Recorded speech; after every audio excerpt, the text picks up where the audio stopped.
नमस्कार दोस्तों, YouTube के महाविद्या ज्योतिष चैनल में मैं पंडित गुरुराज आप सभी दर्शकों का एक बार फिर से स्वागत करता हूं।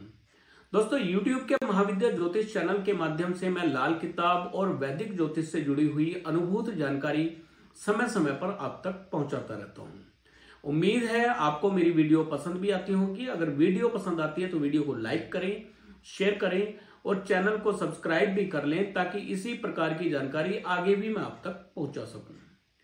दोस्तों, पिछली वीडियो में हमने बात की थी लाल किताब के वर्षफल के द्वारा हम विवाह का समय कैसे निकालें या किसी के विवाह का समय हम लाल किताब के वर्षफल में कैसे देखें।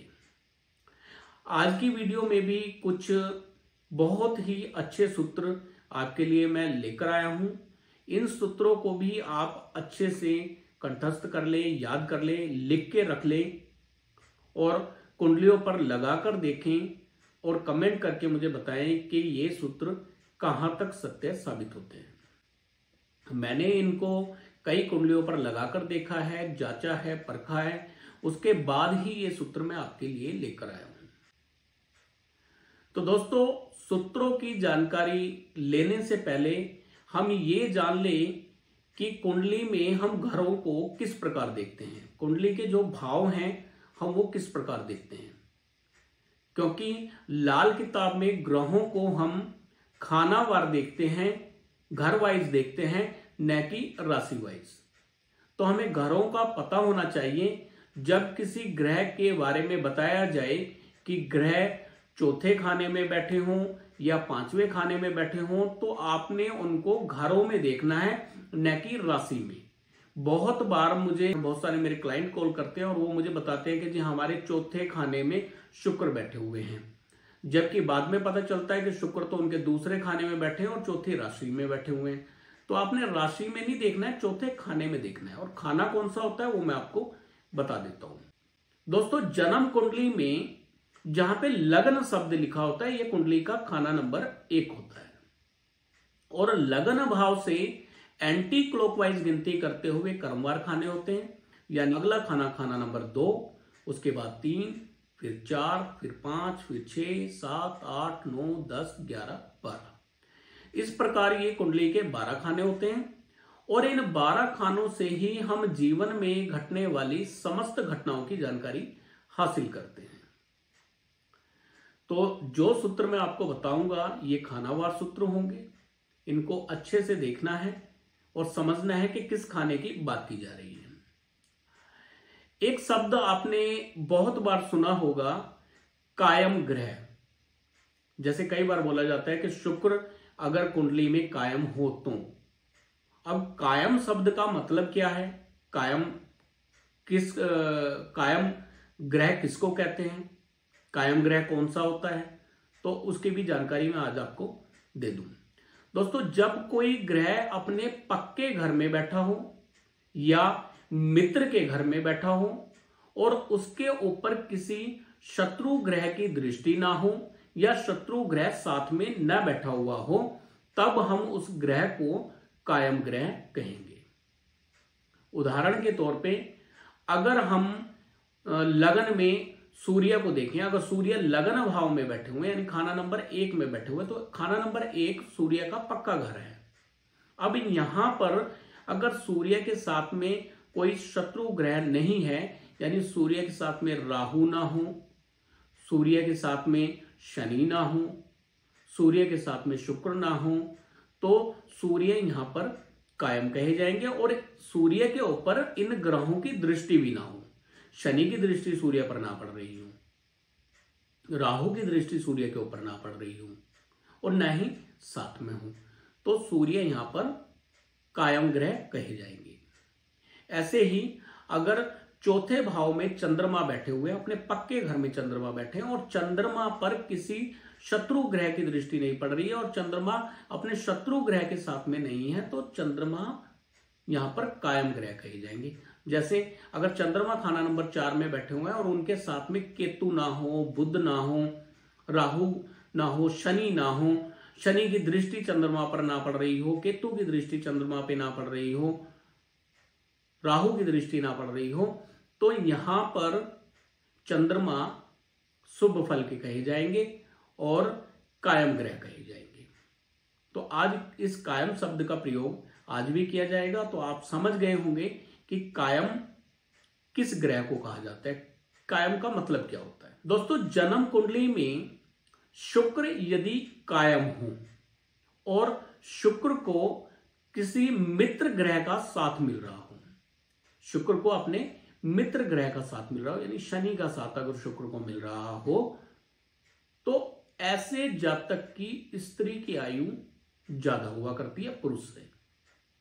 एक बार फिर से समझ लें, जन्म कुंडली में शुक्र यदि कायम हो और शुक्र को अपने किसी मित्र का साथ मिल रहा हो, उनकी दृष्टि शुक्र के ऊपर पड़ रही हो, यानी शनि की दृष्टि अगर शुक्र के ऊपर पड़ रही हो या शुक्र के साथ में शनि बैठे हुए हो, तो ऐसे जातक की स्त्री की आयु पुरुष से ज्यादा हुआ करती है। ऐसे ही जन्म कुंडली में यदि बुध कायम बैठे हुए हो, बुध अपने पक्के घर में बैठे हुए हो, पक्का घर कौन सा होता है बुध का? छठा घर।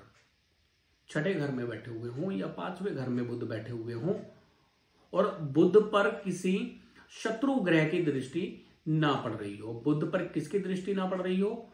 बुध पे मंगल की दृष्टि ना पड़ रही हो, बुध पे चंद्रमा की दृष्टि ना हो, बुध अपने किसी शत्रु ग्रह के साथ में ना हो, यानी बुध अपने कायम घर में हो और बुध को अपने मित्र का साथ मिल रहा हो, मित्र की दृष्टि पड़ रही हो, बुध पे राहु की दृष्टि पड़ रही है, बुध राहु के साथ में बैठे हो या सूर्य के साथ में बैठे हुए हों, तो ऐसी कुंडली में पुरुष की आयु स्त्री की आयु से ज्यादा हुआ करती है।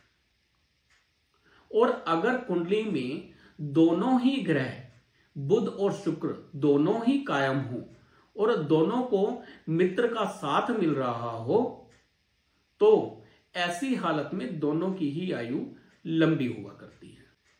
दोस्तों, जन्म कुंडली में शुक्र यदि 3 से लेकर 6 तक किसी भाव में बैठे हुए हों या 9वें भाव में बैठे हों या 12वें भाव में बैठे हुए हों, तो भी पुरुष की आयु स्त्री से अधिक हुआ करती है। जन्म कुंडली में शुक्र यदि खाना नंबर 1 में बैठे हुए हों, खाना नंबर 2 में बैठे हुए हों या खाना नंबर 7 में बैठे हों, 8 में बैठे हुए हों या 10 में बैठे हों या 11 में बैठे हुए हों, तो अब जातक की स्त्री की आयु पुरुष की आयु से ज्यादा होगी, उम्र ज्यादा होगी। यहां पर उम्र ज्यादा से मतलब आयु लंबी होगी, यानी आयु लंबी होगी से है। उम्र ज्यादा का मतलब यहां पे दूसरा मतलब मत समझ लेना कि भाई पत्नी से पति की आयु बड़ी होगी या पति से पत्नी की आयु बड़ी होगी, वो बात नहीं कर रहे हैं यहाँ पे।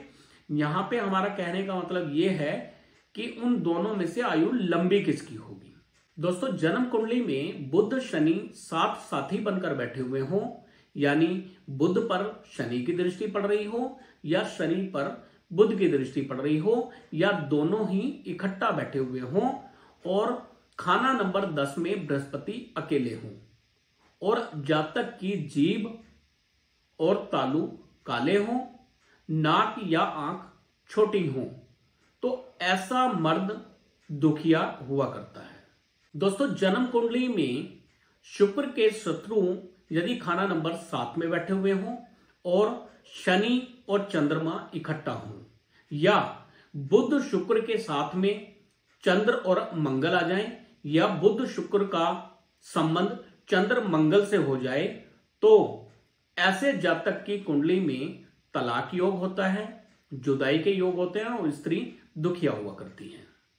दोस्तों, जन्म कुंडली में चंद्र शनि यदि इकट्ठा बैठे हों और जातक की आंखें काली हों, तो ऐसे जातक की कुंडली में पत्नी का सुख या स्त्री का सुख हल्का हुआ करता है। ऐसे जातक को स्त्री का सुख लंबे समय तक नहीं मिलता। दोस्तों, यदि किसी जातक के हाथ में शुक्र पर्वत, जो ये अंगूठे का साथ वाला पर्वत होता है, इसको शुक्र पर्वत कहते हैं, इस पर अगर स्टार का निशान हो, सितारा बना हुआ हो, सूर्य का सितारा बना हुआ हो या कुंडली के खाना नंबर 7 में सूर्य बैठे हुए हों, तो ऐसे जातक के लिए भी पत्नी का सुख हल्का होता है, पराई ममता गले लगी रहती है और जातक अपने लिए इकबालमंद होता है, यानी अपने लिए किस्मत वाला होता है। लेकिन पत्नी का सुख जो है जातक के लिए लंबा नहीं रहता, तलाक तक के योग जातक की कुंडली में बनते हैं। अगर किसी जातक का मीन लगन हो, यानी लगन भाव में 12 अंक पड़ा हुआ हो और जातक की जीवन रेखा जो शुक्र पर्वत को अंगूठे को घेरती हुई जो ये रेखा होती है, इसको जीवन रेखा बोलते हैं।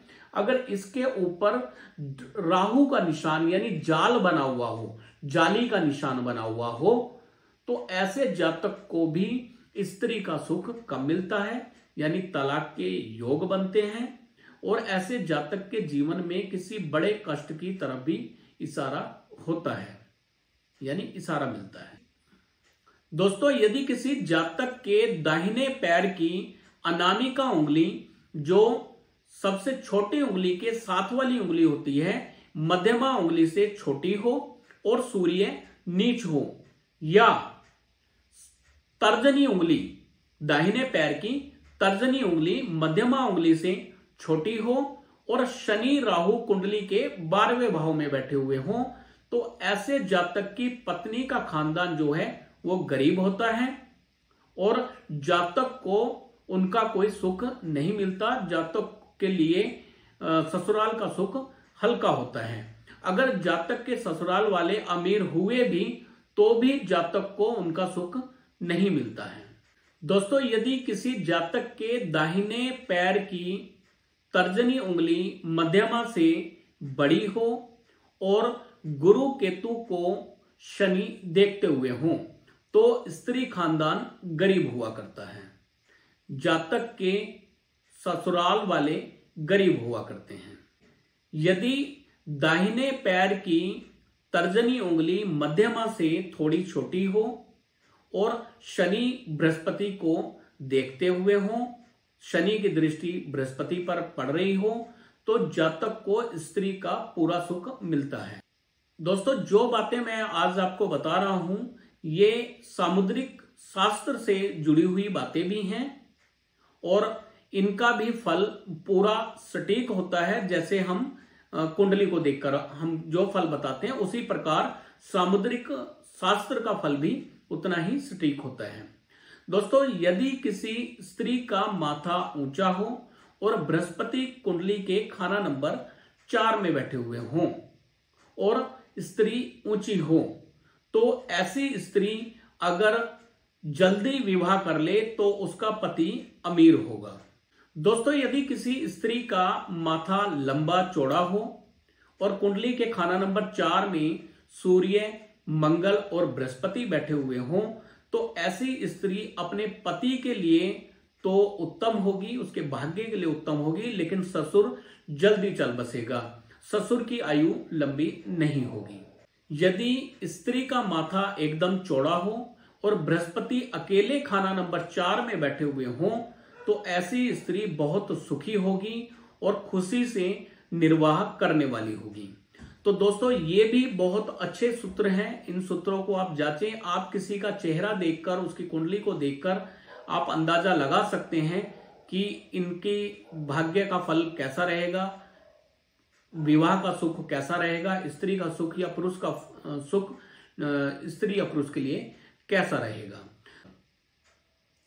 दोस्तों, यदि आप अपनी जन्म कुंडली दिखाना चाहते हैं तो स्क्रीन पर दिए गए नंबर पर कांटेक्ट कर सकते हैं। आपकी कुंडली को बारीकी से अध्ययन करके आपके जीवन में जो भी कष्ट हैं, जो परेशानियां हैं, लाल किताब के अचूक उपायों द्वारा उनको दूर किया जाएगा और लाल किताब के उपाय बहुत शीघ्र असर देने वाले हैं और बहुत ही सस्ते हैं। तो आप अपनी कुंडली दिखा सकते हैं, स्क्रीन पर दिए गए नंबर पर कांटेक्ट कर सकते हैं। अगर आपको आज की वीडियो पसंद आई है तो वीडियो को लाइक करें, शेयर करें और चैनल को सब्सक्राइब भी कर लें, ताकि इसी प्रकार की वीडियो, इसी प्रकार की जानकारी आगे भी मैं आप तक पहुंचा सकूं। फिर मिलेंगे अगली वीडियो में, तब तक के लिए नमस्कार।